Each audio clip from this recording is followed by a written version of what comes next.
Father's Day as an official holiday in 1972 and declared war on black people, drugs, in 1971. 64% of black households are single mothers.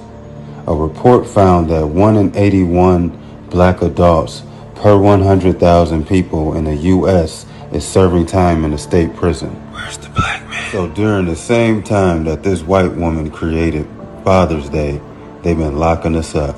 But did I mention that black women were more likely to be married than white women until 1970? Oh shit. The same for black men too. So you mean to tell me that this is a coincidence? And the same person that got you celebrating Father's Day has been locking us up and tearing the black family apart. Nixon recognizes. Shalom. First thing and foremost, I'd like to give all praises and glory and honor that's due to Yahweh, Ba'ashem Yahweh Shai, Ba'ashem Rakakwadash. Double honors to the apostles and elders of Great Millstone. Blessings and salutation to the hopeful elect. Noise in the gospel abroad, lifting up the standard of Yahweh, Ba'ashem Yahweh Shai, wherever it may be. Hey man, real quick, this is some interesting news. In fact, this is facts because, we went into this information before about the degradation of the so-called black family. Okay, during the time of the 70s and 80s and 90s, when you had, the 70s or 80s, when you had the crack pandemic, when a lot of Jakes were pretty much locked away in prison during the time of the crack pandemic, which was actually set up by Esau Edom and the CIA. Okay, the Contra raids and so forth to bring the cocaine and the crack into the inner cities. A lot of Jake was strung out, and a lot of Jake saw opportunity to make money to support families because 1981 you had a mass crisis of inflation, okay, and then you had the war on so-called drugs. These things actually took Jake to a whole nother level of wickedness, man, because prior to that you had what they called the women's lib movement, okay, when women was able to work and pretty much tax and go out and do their own thing. And so therefore they was like, well, we don't need the man anymore. And the women that really wasn't that well off went under government aid in order to stay in these developments, these ghettos or these high rises or these community developments, which is known as the projects, for pretty much little to nothing rents. Okay, you may have a $5-10 rent bill a month, but the big catch to that was if we give you financial aid or public aid, you can't have a man in the house. Okay, as an official holiday. To throw the man out, because what would happen was, and I've seen this before as a child. What happened was, they'd come around and they inspect your house and they will make sure it's not a man in there. You know what I'm saying? Etc. Because, I had family members on it and shit like that, pretty much was in the system and, lived in the projects and lived in small communities and stuff like that. And what happened was they couldn't have a man in the house. Well, you can't be here because the people are coming. Okay. And that shows you that was a systematic design that was set up to destroy our families, man, because Esau knew that once this truth came out, that's when the children of Israel was going to start to regain their power. So he came up with certain laws and movements, like they went into the whole Father's Day thing being started by a so-called white man, okay, white woman.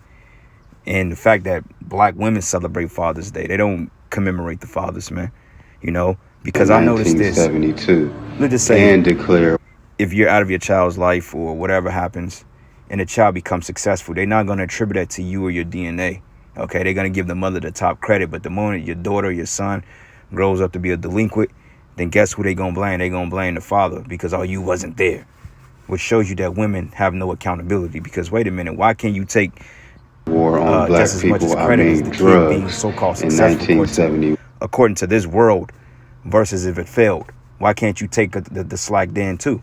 Okay, why can't you take up the mantle then? If you could take the award of her being or him being successful, then you could take the reward from them failing, because from your knowledge the father wasn't there, didn't contribute to anything. So if the child failed, guess who was around? You can't blame the father because the father didn't have an influence. I mean, yeah, you need the father, but I'm saying they learned all the bad habits from you.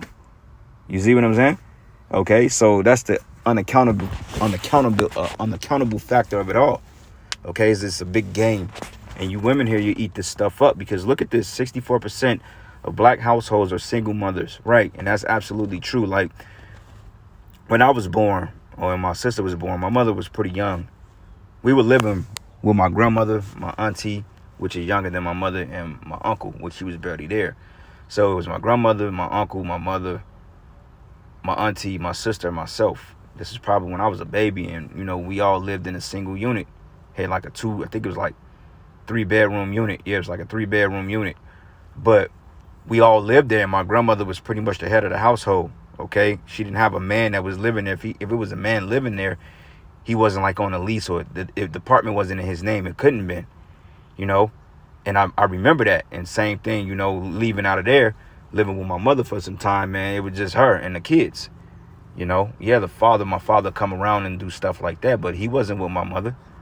You see, he had his own thing, his own life going on, etc. But regardless of that, you see what I'm saying? So it says, as a report found that 81% of black adults per 100,000 people in the United States is serving time in a prison. Okay? 64% So a lot of the men were locked up. of black households are single mothers. Lock you.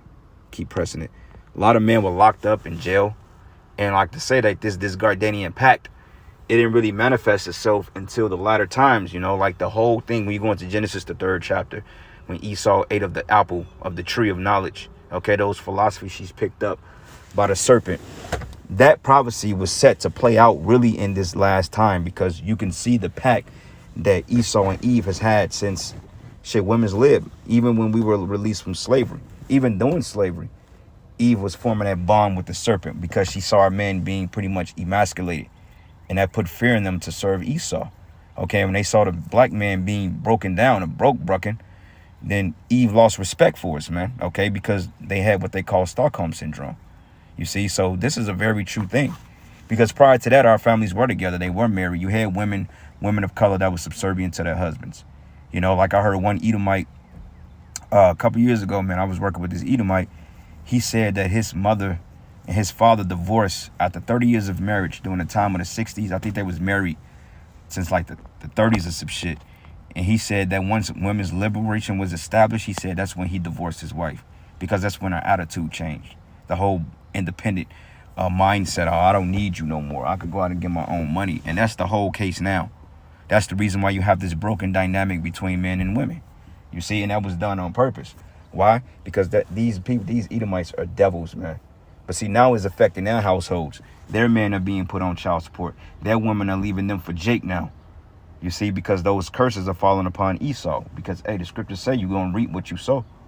So, hey, man, what you thought you was going to get us with, the Most High is returning it back on your head. That's why millions of you devils are dying from opioids. You know what? In my mindset, you can continue to die from it. Okay, this whole Edomite on Edomite crime, may you all blow each other to hell. Every last one of you. And I mean that from the bottom of my spirit. You Edomites, I can't stand any one of you, man. Okay, and I have to suffer being around you at work. I have to pretend like I like you. I don't care for you people, man. And I'm just being real. I don't care for you Edomites. All right? And if you're offended, then I'm glad you are. A report found that 1 in 81 black adults per 100,000 people in the U.S. is serving time in a state prison. Where's the black man? So during the same time that this white woman created Father's Day, they've been locking us up. But right, and you see that, right? Black women more likely to be married than white women. I gotta do some training. Stick some gas in it, and this back left tire is low. Just go to Quick Trip there at we went up Blue Ridge and Holmes. Usually not so busy. Stick some air in it. I've got a. You got the credit card? Yeah. I mentioned that black women were more likely to be married than white women, and So I don't need no pen and nothing. You just swipe it. Swipe. Yeah, you swipe that, and then it'll ask for the odometer, and it'll ask for a driver ID, which is that. Alright, for sure. Alright. Cool. And then you slide that card back in there. Yep. See, that's the shit I'm talking about. Y'all witnessed it. Once.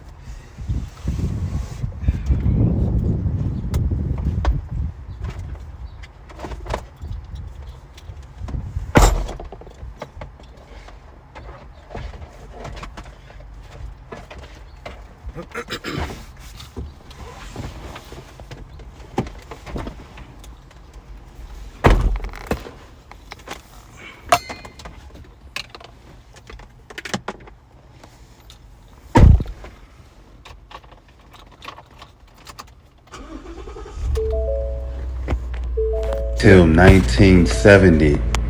Salakia, man. Oh shit. Salakia. Got distracted. See, that's what I'm saying. Motherfucker come up and I mean, that's the little crew leader dude, but you see what I'm saying? We gotta fucking take orders and shit from these people, man. You know what I'm saying? I'm just tired of that shit, bro. It's just, I ain't the type of dude, you know what I'm saying, that hear to that. But you know, I'm at work. This is what technically they supposed to pay you for, right? But this is the shit I'm talking about with Esau, man. This is what they do, you know? And shit. They gonna find out though the hard way. You know what I'm saying? Because honestly, it just, we gotta get up out of here, brothers. This is part of the punishment. But like I was saying, that's part of that Gardanian pact that Eve has made with the serpent, man. Okay? She's made that with the serpent. You know what I'm saying? Why? Because, hey, shit, that prophecy was meant to play out on a later time. Okay? And Salakia, that really just threw me off and distracted me. God said he had some training to do, so yeah, if I could go fill up the truck, yeah, I'll fill up the truck. Give me time to do more lessons, shit, I'll do it, fuck it. You know. But that's the hill we gotta catch, man. We gotta play that game until that shit run out.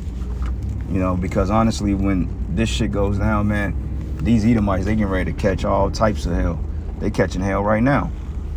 You know, so the only validation they get is all work and working above Jake, you know, because this is a pretty much Edomite predominantly company.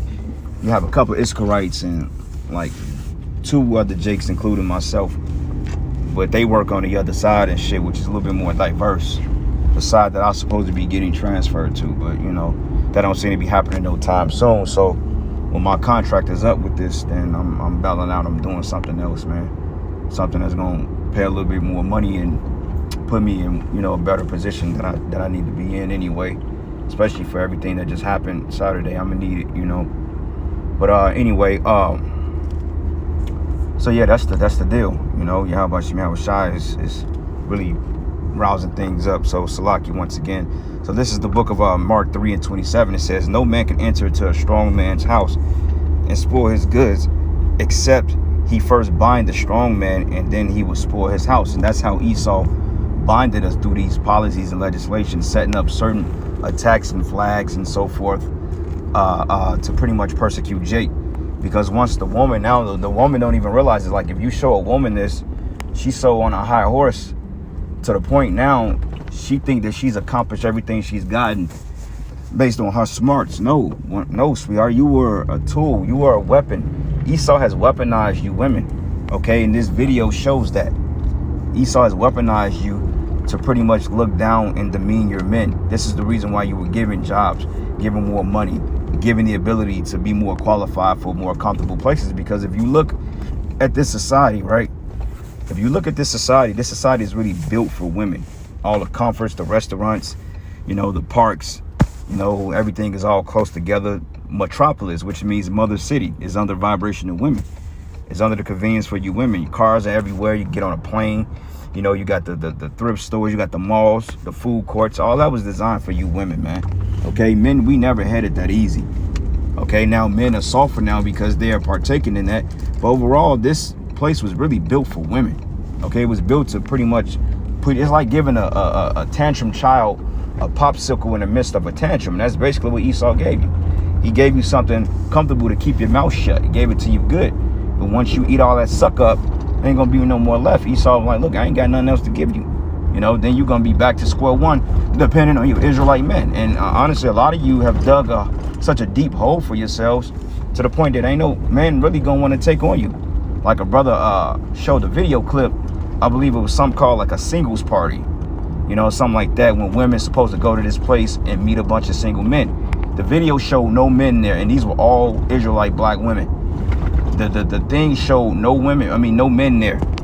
And the chick in there, she was recording it, and she said, they're tired of us. And you damn right we're tired of you women. We're tired of you women, man. I ain't gonna lie. I've had enough, man. All right, you women are fucking evil and wicked. Y'all don't listen. Y'all, you can't work with you. You know, your mindset's all messed up. You get influenced by the wrong element, you know, and it just becomes a more headache. So it's just like, you know, why even deal with women on this side for real? You know, why not just focus on the truth? Because like I said, if you spend all your time into these women, man, you'll destroy yourself. You can't destroy that, man. So if the Lord is dealing with you, he'll get a lot of that stuff out your life, man, so you can focus. Because a lot of men fell out the truth behind women and kids. It's a common thing. Men that bug out, you know? All right, and it says, except he will first bound the strong man, and then he will spoil his goods. What's your goods? Your women, your kids, your family. Okay, Jake getting out of prison, getting records and so forth. It's hard for him to get jobs. You know, insurance is so high. They make it unaffordable. So the point, if you do get caught up in the jam, then you bound by them anyway. That you paying a debt that you will never pay off, or they gonna lock you up. That's the whole thing. Okay, and that's been put in play by this devil. So when Esau sees it, he sits back and laughs. Like, you don't see on the radio all these commercials of them promoting Israelite families like that. No. Why would they want to do that? They don't want to promote our families, man. That's the last thing they want to do, okay? Hence the nuclear family, okay? When you think of nuclear, you think of something altogether and powerful. Esau don't want no nuclear family. He don't want that because it's going to do away with his plan, okay? So anyway, this is the book of Psalms 10. And I'm going to start at verses 2. It says, the wicked in his pride doth persecute the poor. It says, let them be taken in the devices which they have imagined. Right. This is prideful, you know, because his hatred for us, his hatred for the nation of Israel. He said, okay, well, this is another way I'm going to destroy these people. And it's really due to the curses. You know, Yahweh Shai has put the curse upon us to destroy our people because, okay, they evil and they're wicked, you know, and we went off, we broke the covenant. So Yahweh Shai used this damn devil, this Edomite, to do just that. So we understand it, but overall, you know, doesn't mean it's fun to deal with. It's very frustrating, okay? And it's getting old. And honestly, brothers, we need a change of power. We need a rulership change. We need it like today, you know, because as long as this man is in power, things would never be the way it's supposed to be. It would never be the way it was meant to be, and he's making sure that. And it reads here, and it says here, for the wicked boasted of his heart's desire, and blessed the covetousness, right? Because he coveted this land, he coveted us, okay? And they make good pride about that. That's why they had their Confederate statues commemorating them taking us down, all right? It says, whom the Lord abhorred, but the wicked through his pride in his counsel will not seek after the power, for the Most High is not in his thoughts. It says his ways are always grievous, and the judgments are far above out of his sight. As for his enemies, he puffeth at them like, yeah, who's gonna do something to me? Like, man, I took you niggas down. Lord, God ain't answering y'all prayers, man. You Israelite, you yeah, right. He's puffing it at us because he haven't paid for slavery, okay? He haven't paid for anything that he's done wickedly. He haven't paid for it, man. You see? And he know he hasn't paid for it. So in his mindset, he's even more proud, you know? And it says here, and he said in his heart, I should not be moved, right? Because in his mindset, I'm not gonna be taken down, man. Ain't nobody's gonna take me down. I ain't been taken down thus far. All right, and that's that pride on him. And he says, for I should never be in adversity. His mouth is full of cursing and deceit and fraud, and under his tongue is mischief and vanity. And he sitteth in the lurking places of the villages, and in secret doth he murder the innocent, and his eyes are privately set on the poor. Right, and who's the poor? Our people. You see, we're the poor, because ultimately he passed these legislations, he passed these bills to disrupt our people, because notice everything that they passed through Congress has an outright effect on our people. Point blank, period, man. Okay, whether it's indirectly or straight directly, it has an effect on our people, a negative effect. Because now look at Jake, look at the woman, tattoos all over their body. Women got these long eyelashes, they got that gold hair. You know what I'm saying? Their bodies are exposed. Jake is on that Momo tip, thugs sagging their pants, pistols on their side, mad at each other. Like, I was on a job site doing some work. I was walking across the street, and I was with this Edomite cat. And it was a Jake in the truck, like a semi-truck, along with another Jake. And the nigga was just mean mugging me. I'm like, wait a minute. The devil was right to my left. Why you looking at me like you want to do something to me? He's the problem. I mean, the nigga was literally just mean mugging me, bro. Like, I felt the hatred in him. I'm like, the fuck? I'm like, but yet the man that's afflicted you was standing right next to me, and yet you didn't even bat your eyes to look at him. That's why you niggas gonna fucking die, man. I can't wait. Like my bro Yakia always say. He say, you know what? When that time come, I'm gonna jump over Edomites to get you damn niggas, man. All right, and I feel that. Okay, we are literally gonna fuck you niggas up. You know what I'm saying? Because I ain't did nothing to that dude. All right, and that's the spirit 4441, bro. How call all y'all about Shemai Shai. You know, shows you that you niggas are full of shit. Okay, and you hate yourselves. And it says he lied and waits secretly as a lion in his den. He lied in wait to catch the poor, and he doth catch the poor when he drawing them into his net. Okay, and that's the whole point. He catch you with this vain deceit, with this smooth message. Oh yeah, I'm gonna give you food stamps. I'm gonna give you money. I'm gonna give you cars. I'm gonna give you the best jobs. And when you tell a woman that, man, her eyes light up, man. It's like she just won a fucking lottery. Okay, because these women, they're very one-time and undisciplined. Okay, they want everything. They're very undisciplined. You see, they see what men do, and they want to do it too. You drive a Hellcat, she wants to do the same thing. You know, these women want to be men. Like Apostle Ricard Carly said, you got penis envy. All right. And it says, he said in his heart, the Most High have forgotten it, and he hided his face, and he would never see. Verse 10, he crouched and humbled himself, that the poor may fall by his strongholds. And the strongholds is what? This military, this government, the cops. He said in his heart, the Most High forgotten, he hided his face, and he would never see it. Okay. And arise, O Yahweh, O power, and lift up thy hand, forget not the humble. Wherefore doth the wicked contemn the Most High? And he that said in his heart, thou wilt not require it, but thou hast seen it, for behold his mischief and spite, to requite it with thy hand. And the poor committed himself unto thee, and thou art the helper of the fatherless, man. All right. And that's the point. The Lord is going to get us out of this shit, man. You know, and it says here, so break the arm of the wicked and the evil man, and seek out of his wickedness till thou find none. All right. So you Edomites are done out here, man. All right. The Most High is breaking your society down. And each and every last one of you are going to go in slavery, bro. I just developed a new hatred for you people, man. All right. But anyway, with that, all praises and glory and honor that's due to Yahweh Ba'ashim Yahweh Shai. And with that, Shalom and a Baba Ball.